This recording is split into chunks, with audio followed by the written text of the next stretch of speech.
اعوذ باللہ من الشیطان الرجیم بسم اللہ الرحمن الرحیم۔ ہمارا آج کا ٹاپک باب نمبر 3 میں فصل معاملات سے متعلق ہے۔ معاملات سے متعلق اقوال میں ابو حفص حداد نیشاپوری رحمۃ اللہ علیہ کا قول ہے کہ تصوف مکمل ادب ہے، ہر وقت مقام اور حال کے لیے ادب ہے۔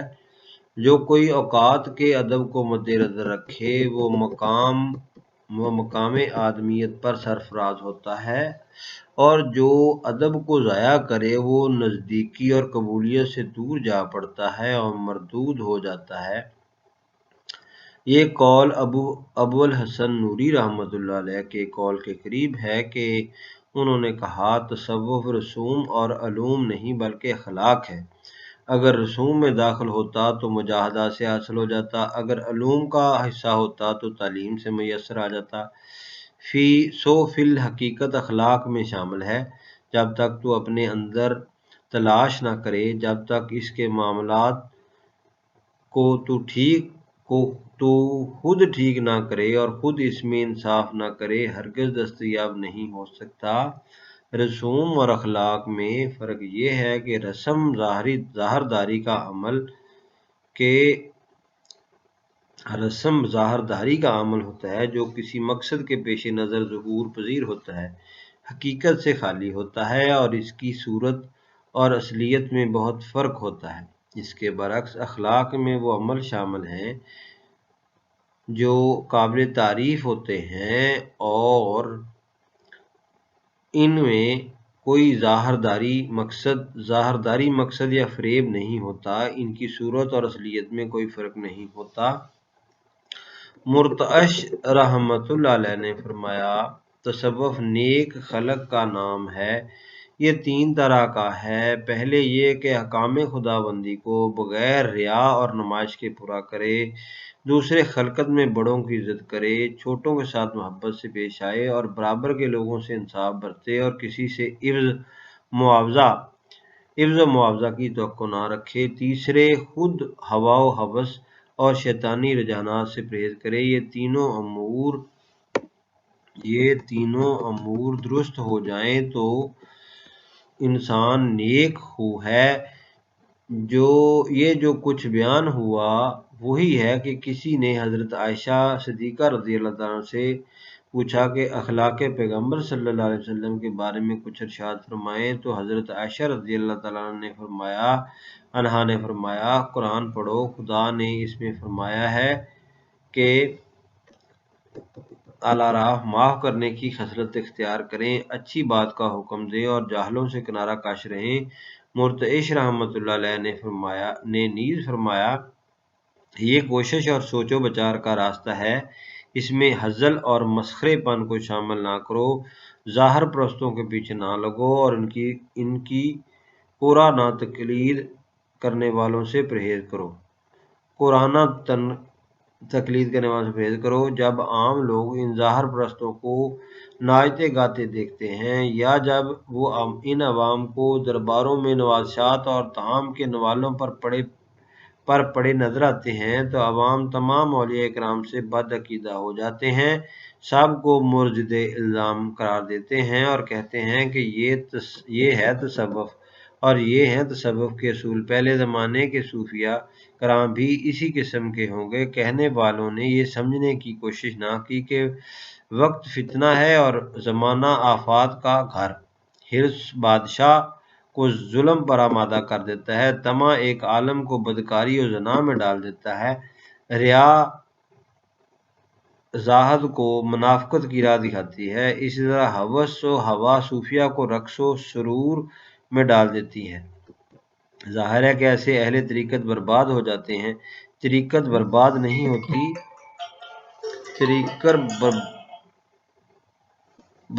نہیں ہوتی۔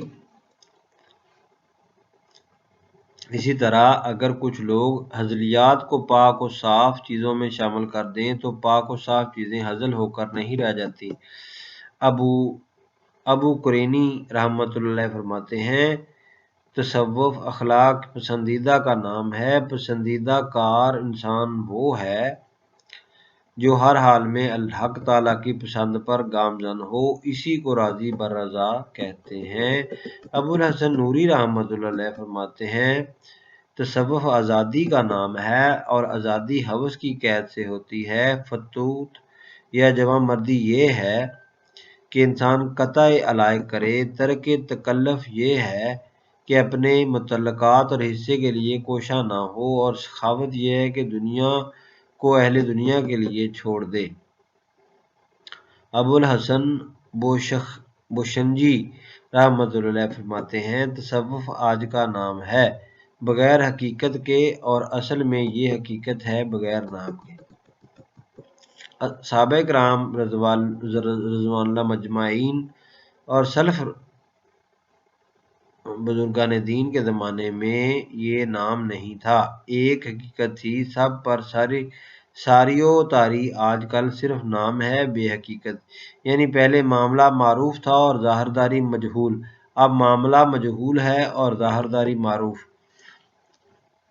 یہ سب کچھ مشائخ کے اقوال سے تحقیق اسباب تصوف کے متعلق بیان ہوا تاکہ خدا تجھے سعادت دے اور راہ طریقت تیرے لیے کھل جائے، اور تو منکران طریقت سے پوچھ سکے کہ انکار تصوف سے ان کی مراد کیا ہے۔ اگر صرف اسم سے انکار ہے تو خیر، اور اگر معنی سے انکار ہے تو اس کا مطلب مکمل شریعت پیغمبر صلی اللہ علیہ وسلم اور تمام اخلاق ستودہ کا انکار ہے۔ تجھے خدا وہ سعادت نصیب کرے جو اولیاء کرام کے حصے میں آتی ہے۔ میں تجھے وصیت کرتا ہوں کہ ان خیالات کی کما حقہ پاسداری کر، شرط انصاف پوری کر، مکر و ریا سے پرہیز کر، اور صوفیہ کرام پر اعتقاد صاف رکھو۔ وباللہ التوفیق۔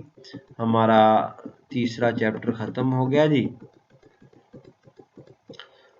اور اس میں علی حجویری صاحب نے تصوف سے متعلق جو مختلف بزرگان دین کی آراء تھی ان کو بیان کیا ہے، اور آخر میں جو آپ نے نتیجہ اخذ کیا ہے کہ جو اوپر باتیں بیان ہوئی ہیں ان کو صدق دل اور خلوص کے ساتھ اللہ تعالیٰ کی رضا و مرضی حاصل کرنے کے لیے جو ہے اللہ تعالیٰ کے راستے میں کوشش کرنا اور ما سوا اللہ سے اپنے آپ کو بری کرنا ہی اصل میں تصوف ہے، اور یہ زندگی کا ایک طریقہ ہے، اخلاق ہے۔ یعنی اس کو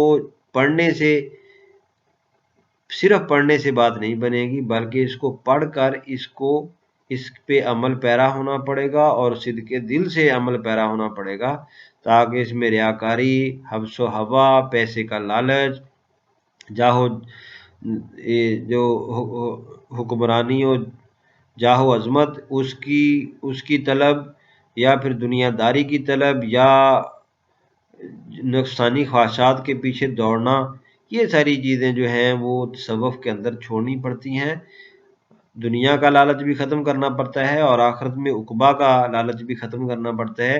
عبادت جو ہے وہ محض اللہ تعالیٰ کی رضا کو حاصل کرنے کے لیے کی جاتی ہے، اور اس میں انتہا کوشش کی جاتی ہے تاکہ اللہ تعالیٰ اپنی جناب سے، اپنے حضور سے بندے کو اپنی بارگاہ میں حاضری عطا فرما دے، اور پھر جو اللہ تعالیٰ کی بارگاہ میں حاضر ہو جاتا ہے وہ کبھی غیر حاضر نہیں ہوتا، کیونکہ جب وہ حاضر ہوتا ہے تو اس کی ذات کی ہر طرح سے اس قولی فعلی طور پر وہ اپنی ہر خواہش سے دستبردار ہو کر اللہ تعالیٰ کے راستے پر گامزن ہو جاتا ہے، اور یہی کامیابی کا راستہ ہے، کیونکہ دنیا جو ہے وہ سوائے ذلت و خواری کے اور کچھ بھی نہیں ہے، کیونکہ انسان کو جس مقصد کے لیے پیدا کیا گیا ہے وہ ہے اللہ کی عبادت، اور اللہ تعالیٰ کی ذات بندے سے تب بھی خوش ہوتی ہے جب بندہ اس کے حقوق پورے کرے اور پوری خلوص نیت سے عمل کرے، اور عمل جو ہے وہ ریاکاری سے پاک ہو، تو پھر بندہ اللہ کی بارگاہ میں حضوری کے قابل ہو جاتا ہے اللہ تعالیٰ کی دی ہوئی توفیق کے ساتھ۔ اللہ آپ کا حامی و ناصر ہو۔ اللہ حافظ۔